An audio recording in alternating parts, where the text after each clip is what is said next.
Pa-dragon ka na lang. Hindi na bubuntis. Sana all. Pero ako, hindi ako nagpapaano, kimpamparaha sa loob ni. Kasi, nakakatakot mi. Dami ko pang pangarap. Shoutout sa mga bagong pasok. Hello. Ba't ganun wala akong signal sa smart?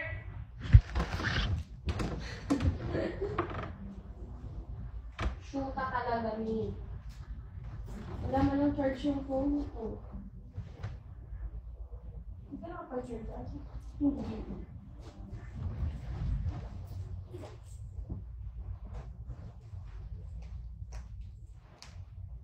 Hindi ka share sa phone. Akala ko gagamitin mo na isang bag, hindi mo ginamit. Hindi pa. Kailangan ba niya? Kailangan niya. Pero lang yun, alam niyo diba guys, tama naman yung sabi ko. Wala namang masama, minsan bilhin bilhan niyo yung sarili niyo, lalo na kung ikaw naman ay nagtatrabaho ng maayos.